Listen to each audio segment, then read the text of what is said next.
The ghostly human warships, dead for 500,000 years, shuddered awake as the alien exploration vessel approached. Captain Vortis leaned forward on the bridge of the Tez Zephyr, his scaled skin prickling with anticipation. The Tarkalian had spent decades scouring the fringes of known space, seeking nothing more than scraps of salvage to line his pockets. But this was the find of 10 lifetimes, 50 colossal derelicts, each 5 to 10 kilometers long, entombed in ice at the edge of an uncharted star system. At first, his crew of 30 had mistaken the ships for a cluster of misshapen asteroids, but as the Zephyr drew near, the truth became apparent. These were human vessels, relics from the early 22nd century, when that upstart species had vanished from the galactic stage as abruptly as they'd arrived. No one knew why they'd disappeared or where they'd gone. Over the long millennia, humanity had passed into legend, a cautionary tale whispered by spacers and scholars alike. Yet here was proof that the humans had once sailed the stars in ships that dwarfed those of the Tarkalian Empire. Drawing closer, Vortis realized the ships were locked in a defensive formation. Smaller escort craft encircled the perimeter, shielding the mammoth capital ships within. His suit's HUD flickered as the Zephyr's scans detected faint power signatures stirring to life aboard the derelicts. Impossible, Vortis told himself. Those ships were tomb-cold, their reactor cores long dead. And yet... Lights glimmered through portholes. Thrusters fired staccato bursts along still powerful-looking hulls, and as the realization crashed through Vortis's brain, the Zephyr's alarms began to shrill. The human fleet, no longer derelict but alive and aware, had drawn weapons lock on the intruder. The true shock, however, was what the Zephyr's computers translated from the human ship's comm broadcasts. A looping, urgent message directed not at the Tarkalians, but at all human descendants, rallying them for a desperate final stand against an enemy that threatened the galaxy itself, an enemy whose nature was too terrible to speak aloud. If the reawakened fleet could not hold the line, nothing would prevent this nightmare from consuming all sentient life between the stars. The humans aboard these ships had failed and died in that duty. Now it fell to their distant progeny of the 27th century. Vortis gulped, overwhelmed by the enormity of the moment, the weight of a past he'd never imagined, and a future balanced on doom's edge. He'd sought only riches, but it seemed fate had granted him the chance to witness the most significant event in 500,000 years, humanity's last fight for survival. The ancient ships, fully powered now, were already moving to battle stations. The Tarkalians would have to choose, Vortis realized, to flee or to stand alongside the ghosts of a legend reborn. Vortis's scaled fingers gripped the armrests of his command chair tightly. The TES Zephyr shuddered as a barrage of railgun rounds from the UESS Titan impacted against its shields. The Tarkalian bridge crew worked frantically at their stations, trying to keep the ship together under the onslaught. Suddenly, a holographic projection flickered to life in the center of the bridge. It was a human male, appearing to be in his late 30s by Tarkalian estimations. He had close-cropped dark hair, a chiseled jaw, and piercing blue eyes that seemed to bore into Vortis's very soul. "This is Commander Gary Turner of the UESS Titan to the alien vessel," the human said in perfect Tarkalian, much to Vortis's shock. "You are ordered to stand down immediately and prepare to be boarded." Vortis rose from his chair, his own yellow eyes narrowing. "I am Captain Vortis of the Tarkalian Exploratory Service. We are a peaceful organization. We mean you no harm." Turner scoffed, cutting him off with a wave of his hand. "Our AI has already analyzed your ship's capabilities. You are a potential threat to our mission. We cannot allow any interference." "Interference?" Vortis asked, his voice rising. "We only just discovered your ships. We had no idea you were even here." "And now that you do, you cannot be allowed to leave," Turner said coldly.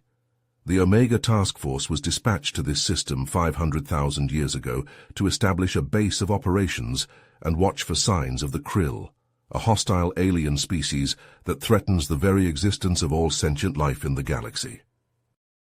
Vortis's eyes widened at the mention of the Krill. He had heard whispers of them, ancient tales of a nightmare race that consumed entire star systems, but he had always dismissed them as mere legends. Before he could respond, the Titan and its escorts opened fire again, this time targeting the Zephyr's engines and weapons arrays. The Tarkalian ship rocked violently, sparks flying from overloaded consoles. Vortis growled in frustration, realizing the gravity of the situation. "Return fire," he ordered. "Evasive maneuvers." The Zephyr's own weapons lashed out at the human ships, its advanced Tarkalian technology managing to score a few hits. But it was like throwing pebbles at a mountain. The Omega Task Force's vessels were simply too powerful, their coordinated attack too precise. As the battle raged around him, Vortis couldn't shake the feeling that there was more to this than met the eye. What other secrets was the Omega Task Force hiding? And what did their sudden reappearance after 500,000 years mean for the delicate balance of power in the galaxy? The Zephyr shook violently as another barrage of railgun fire from the Titan slammed into its hull. "Shields are down, weapons offline," the tactical officer shouted over the blaring alarms. "We can't take much more of this." Vortis slammed his fist on the armrest of his chair. "Initiate emergency hyperspace jump now." The crew rushed to input the coordinates, desperately trying to coax the damaged ship into making the jump. The Zephyr's engines whined as they powered up, preparing to tear a hole in the fabric of space-time. But just as the hyperspace window began to form, a salvo of human missiles streaked towards the Zephyr's aft section. The projectiles found their mark, and a massive explosion rocked the ship. The main engine disintegrated, and the force of the blast killed a dozen Tarkalian crew members instantly. "We've lost the main engine," the helmsman cried out. "Hyperspace jump failed." "Brace for impact," Vortis ordered as he gripped his chair. "We're going to attempt an emergency landing on that moon." The crew held on for dear life as the Zephyr plummeted towards the surface of the moon, its remaining thrusters firing in a desperate attempt to slow their descent. The ship groaned and shuddered as it punched through the moon's thin atmosphere, leaving a trail of fire in its wake. With a bone-jarring crash, the Zephyr slammed into the surface of the moon, skidding across the landscape before coming to a rest in a dense forest of bioluminescent trees. Vortis pulled himself to his feet, his head throbbing from the impact. He checked the ship's sensors and saw that the Titan and two of its escort ships were already entering the moon's atmosphere, pursuing them. "Captain, scans show a team of 20 human marines in powered exoskeletons approaching our position," the sensor operator reported, his voice shaking. "They'll be on us in minutes." Vortis knew his crew stood no chance against the heavily armed and armored human soldiers in direct combat. He made a split-second decision, one that he hoped would give his remaining 18 crew members a chance to survive. "Abandon ship," he ordered, his voice steady despite the gravity of the situation. "Scatter into the forest and evade capture. I'll stay behind to wipe the data cores and set the self-destruct sequence." The crew hesitated for a moment, reluctant to leave their captain behind, but Vortis fixed them with a stern glare, and they nodded in understanding. They grabbed what weapons and supplies they could and began to evacuate the ship, disappearing into the bioluminescent forest. Vortis sprinted to the ship's central computer core, his fingers flying over the controls as he initiated the data wipe and set the self-destruct timer. He had to ensure that the humans wouldn't be able to acquire any Tarkalian technology or information. As the countdown began, Vortis grabbed a plasma rifle from the armory and made his way to the airlock. He could hear the heavy footsteps of the human marines approaching, their powered exoskeletons amplifying their every move.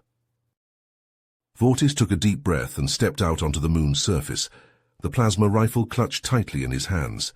He took cover behind a large glowing tree and waited for the humans to come into view.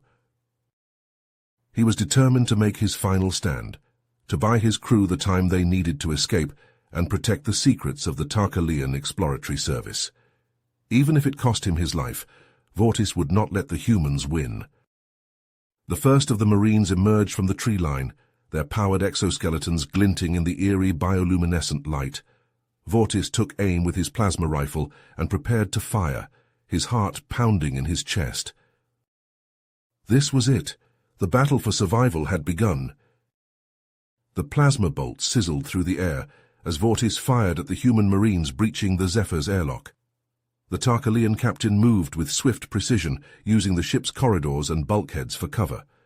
6 marines fell to his well-placed shots, their powered exoskeletons sparking and smoking as they collapsed to the deck. But the humans kept coming, their numbers threatening to overwhelm Vortis's lone defense. He retreated deeper into the ship, sealing blast doors behind him to slow their advance. On the Titan's bridge, Commander Turner slammed his fist on the console as he watched the helmet cam feeds of his fallen soldiers. His team was the best of the best, yet they were being outmaneuvered by a single Tarkalian. Enough of this, Turner growled. He marched to the armory and donned his personal powered exoskeleton, a heavily modified suit bristling with advanced weaponry and stealth tech.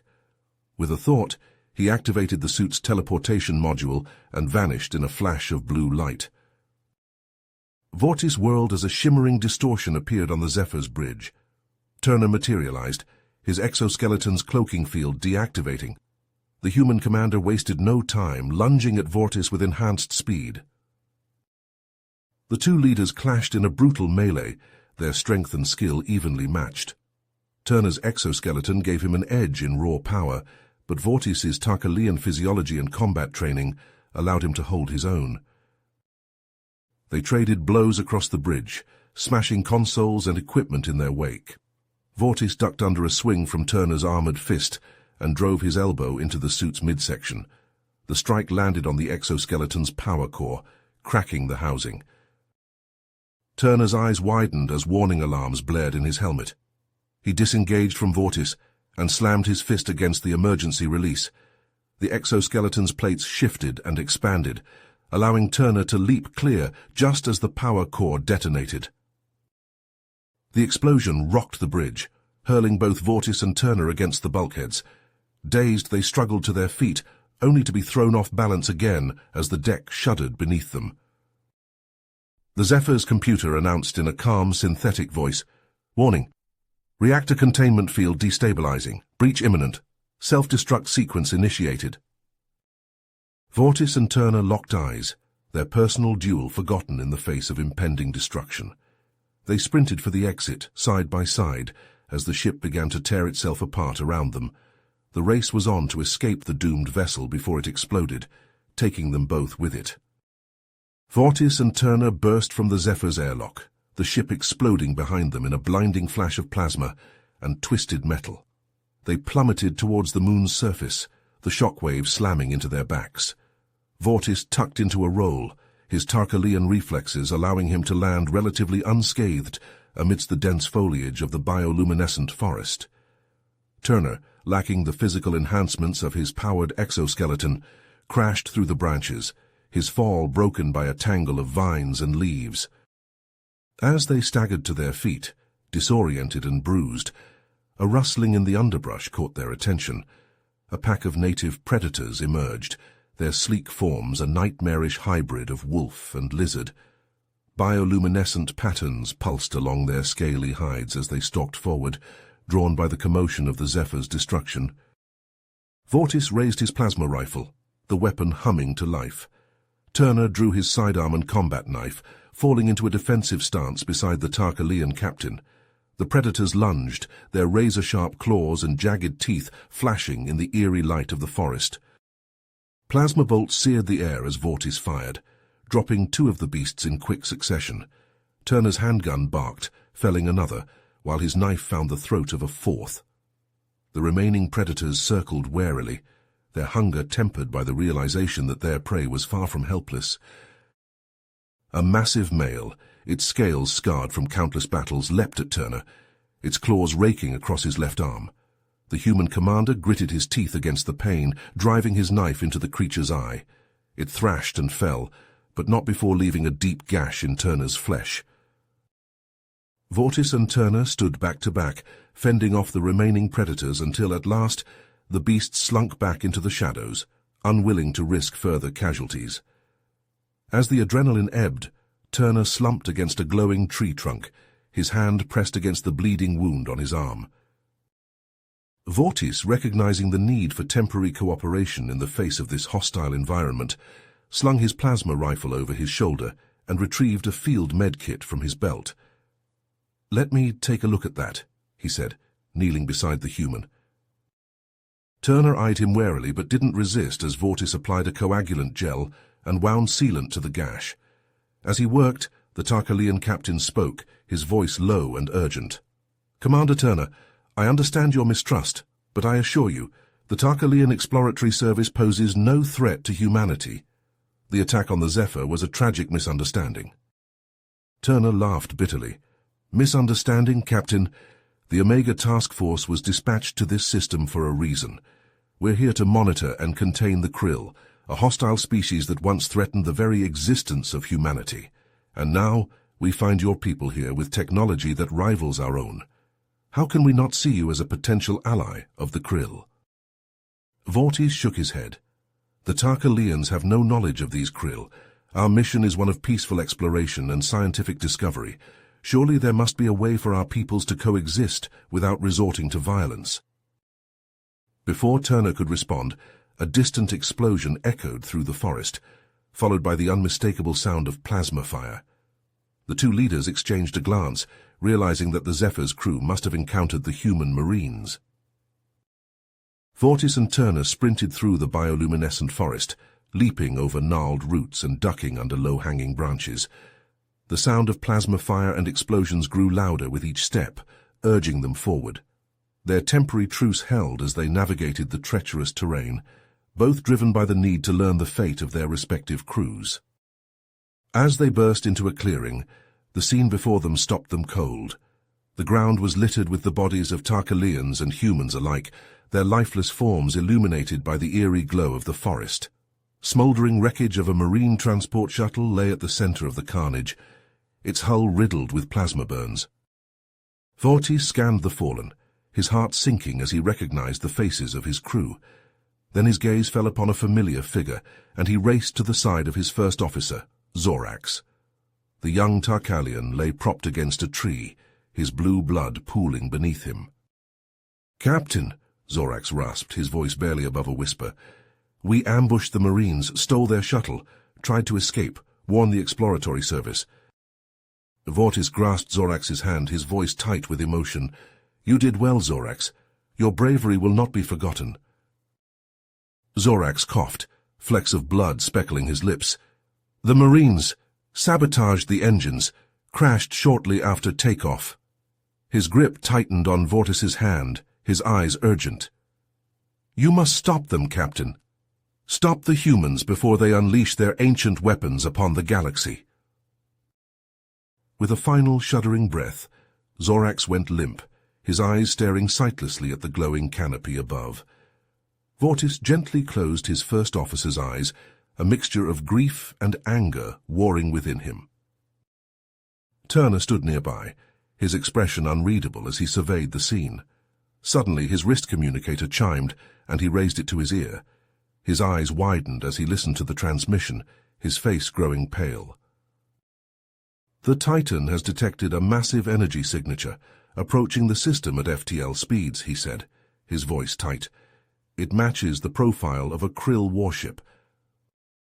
Vortis stared at Turner in disbelief. "The Krill? But they've been extinct for millennia." Turner shook his head. "Apparently not. And if they're coming here, it means they've been watching us, waiting." He met Vortis's gaze, his jaw clenched. "We need to get off this moon before they arrive. Our best chance is to work together to repair that damaged shuttle." Vortis bristled at the idea of collaborating with the man who had attacked his ship and killed his crew. But as he looked at the bodies strewn across the clearing, he realized that their personal vendetta paled in comparison to the threat posed by the Krill. "Very well," he said, his voice cold. "A temporary alliance, then, until we escape this moon and deal with the Krill." Turner nodded curtly, and together they set off towards the wrecked shuttle, their uneasy truce hanging in the air between them like a fragile thread. The fate of the galaxy hung in the balance, and their next moves would determine the course of history. Vortis and Turner scrambled through the wreckage of the Zephyr, scavenging components to repair the damaged marine shuttle. Vortis pried a power coupling from a shattered control panel, while Turner extracted a set of fuel injectors from the ruined engines. "We'll need to reroute power from the auxiliary systems to the main drive," Vortis said, examining the shuttle's exposed circuitry, "and patch the hull breaches with nano-sealant." Turner nodded, his hands a blur as he worked. "I'll handle the sealant. You focus on getting the engines back online." As they labored, Turner spoke, his voice tight with tension. "The Krill were the scourge of the galaxy 500,000 years ago. They conquered and enslaved countless species, using their advanced technology to dominate and assimilate. The Omega Task Force lured the bulk of their fleet into a trap," Turner said, his gaze distant. "We detonated a massive antimatter bomb, wiping out their armada. But the cost was high. We were stranded here, forced into stasis to await rescue." Vortis digested this information, his mind racing. "The Tarkalian Exploratory Service is dedicated to peaceful exploration and scientific discovery," he said, choosing his words carefully. "We could be valuable allies against the Krill."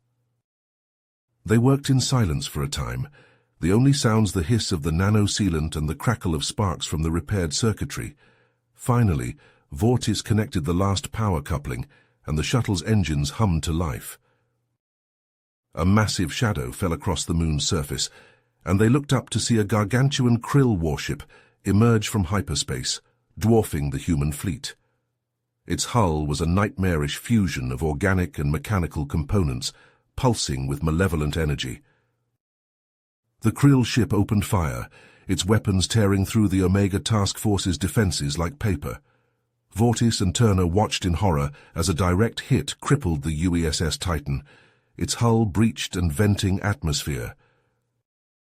"We have to go now," Turner shouted, leaping into the shuttle's cockpit. Vortis followed, strapping himself into the co-pilot's seat as Turner fired the engines. The shuttle lifted off, its repaired hull groaning under the strain. As they streaked away from the moon, Vortis looked back at the embattled human fleet, his heart heavy with the knowledge that they were outmatched and outnumbered. The Krill warship loomed over the battlefield like a monstrous predator, its weapons flashing as it picked off the human ships one by one. Turner plotted a course away from the carnage, his face grim. "We need to find a way to warn Earth," he said, his voice tight with emotion. "If the Krill have returned, nowhere in the galaxy is safe." Plasma blasts and debris filled the viewscreen as Vortis and Turner maneuvered their stolen shuttle through the chaos of the space battle. The Krill warship loomed in the distance, its monstrous form silhouetted against the burning hulks of the Omega Task Force's crippled vessels. Suddenly, the shuttle's comm system crackled to life. "This is Commander Alexa Novak of the UESS Titan. To any friendly forces in range, we need immediate assistance." Turner leaned forward, his brow furrowed. "Commander Novak, this is Turner. What's your situation?" "The command crew and I are trapped on the bridge," Novak replied, her voice strained. "Life support is failing and we're running out of air. We need extraction ASAP." "They're dead," Novak said bluntly. "Listen, the Titan is carrying an experimental weapon called the Singularity Core. It's our best chance at stopping the Krill. We need to secure it before they do." "Commander Turner, rescuing your crew and securing this weapon may be our only hope of saving countless lives," the Tarkalian said, his voice steady. "We must act now." Turner clenched his jaw, then nodded. "All right, we're on our way, Commander Novak. Hang tight." He gripped the shuttle's controls, steering them towards the crippled Titan. The once mighty vessel drifted in space, its hull riddled with gaping holes and flickering fires.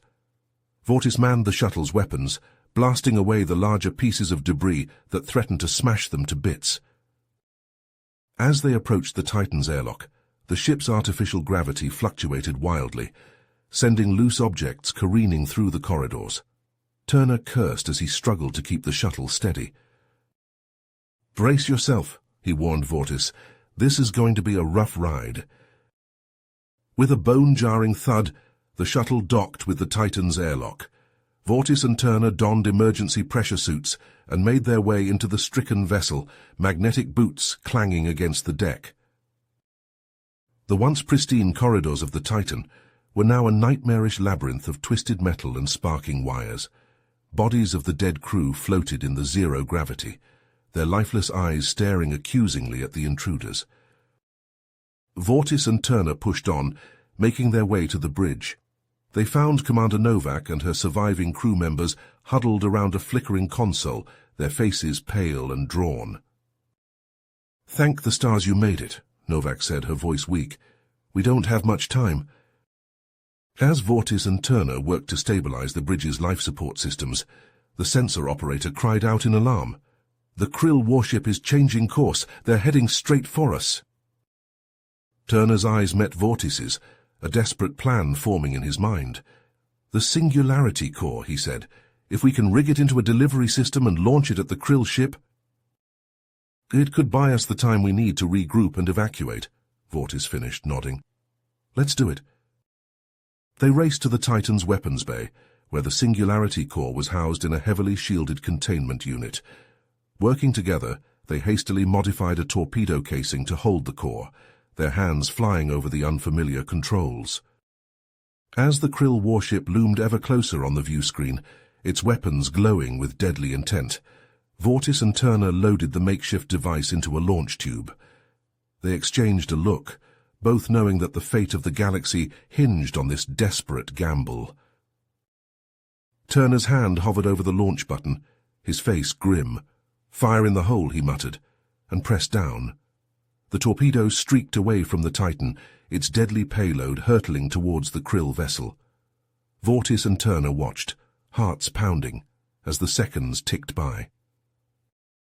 The Singularity Core detonated in a blinding flash of light, the shockwave slamming into the Krill ship like a cosmic hammer blow. The alien vessel shuddered, its shields flaring and failing under the onslaught. Secondary explosions blossomed along its hull as critical systems overloaded. For a moment, it seemed as though the Krill ship would hold together. Then, with a final silent scream, it tore itself apart. Fragments of the once mighty warship spun away into the void, glittering like macabre confetti. On the Titan's bridge, Vortis and Turner sagged against each other, exhausted and elated. Commander Novak managed a weak smile, her face streaked with grime and sweat. "You did it," she said, her voice hoarse. "You bought us the time we needed." But even as they celebrated their hard-won victory, a new alarm began to sound. The sensor operator, his face ashen, turned to face them. "Long-range scans are detecting multiple Krill signatures entering the system," he said, his voice trembling. "Hundreds of them, and they're all headed straight for us." Vortis and Turner exchanged a look of grim determination. They had won the battle, but the war for survival was far from over. As the first of the Krill reinforcements dropped out of hyperspace, the unlikely allies steeled themselves for the fight of their lives. The fate of the galaxy hung in the balance, and failure was not an option. The makeshift delivery system that would launch the Singularity Core at the Krill warship was hastily rigged into place, but there was a problem. The Titan's targeting systems were offline, damaged in the furious space battle. There was no way to aim the Singularity Core accurately at the massive Krill ship. "The only way is to guide it in manually with a drone," Turner said grimly, his face illuminated by the flickering lights of the damaged bridge. "But at that range, with all the crossfire and debris, it's a suicide mission." Vortis stepped forward. "I'll do it. My reflexes and spatial awareness are better suited for this task." Turner hesitated, then nodded reluctantly. He knew that Tarkalian was right. "All right, let's get that drone prepped and loaded with the core." They worked quickly, attaching the Singularity Core to a small maneuverable drone. Vortis climbed into the control chair, his scaled hands flying over the unfamiliar human controls as he familiarized himself with the drone systems. "Drone is prepped and ready," Vortis reported. "Opening launch bay doors." With a hiss of hydraulics, the Titan's launch bay doors parted, revealing the chaotic battlefield beyond. Plasma blasts and missile contrails crisscrossed the void, the remnants of the human and krill fleets locked in a desperate struggle for survival. "Launching drone," Vortis said.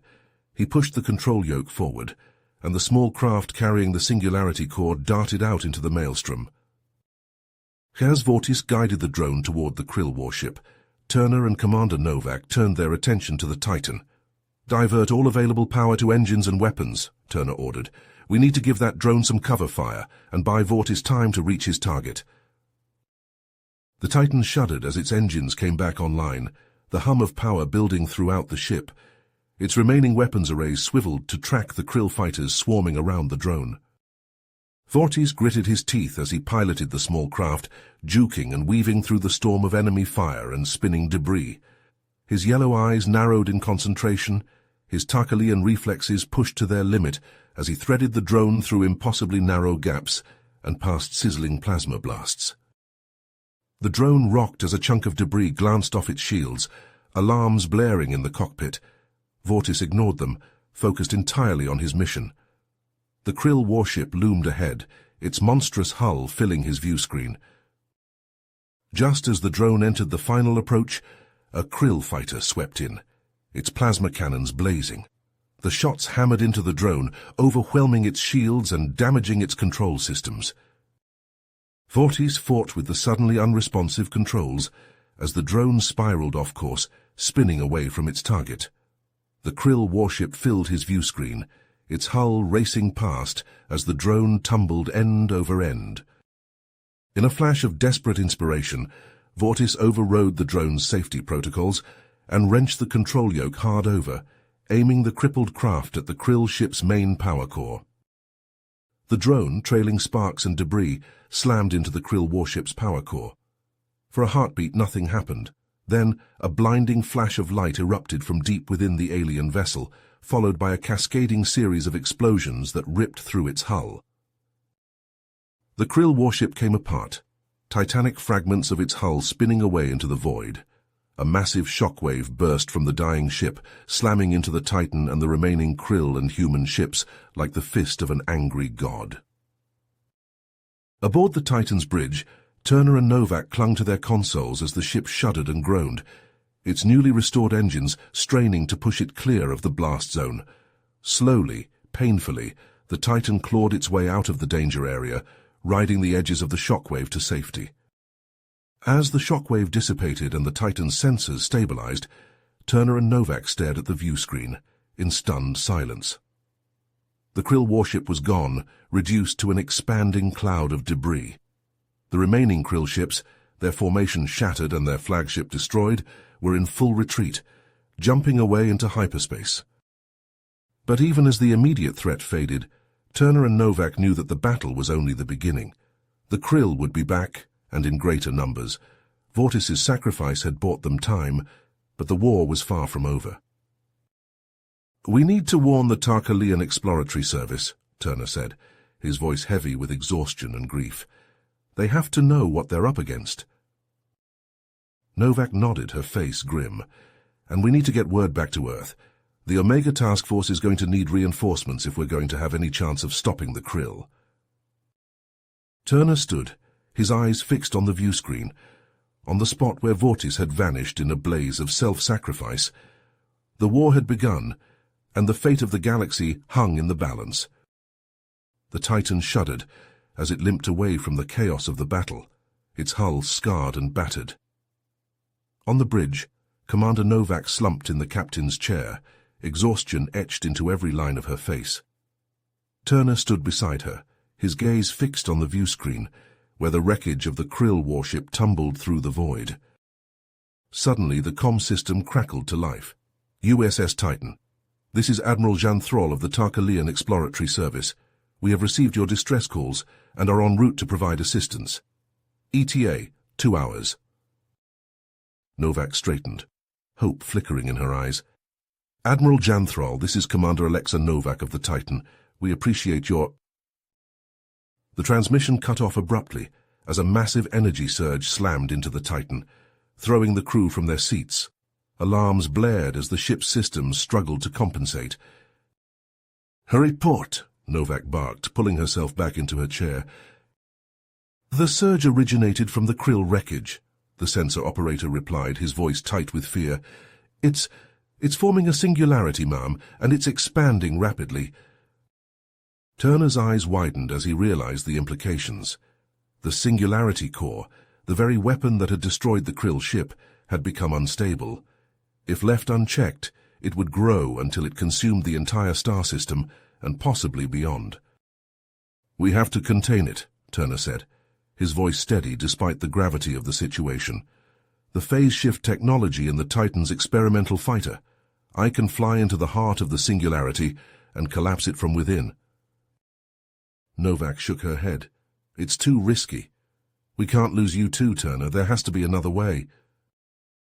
There isn't, Turner insisted. Vortis sacrificed himself to give us this chance. I won't let it be in vain. Novak hesitated, then nodded slowly. All right, but we need you to deliver a message to the Tarkalian fleet and to Earth. They have to know about the krill threat.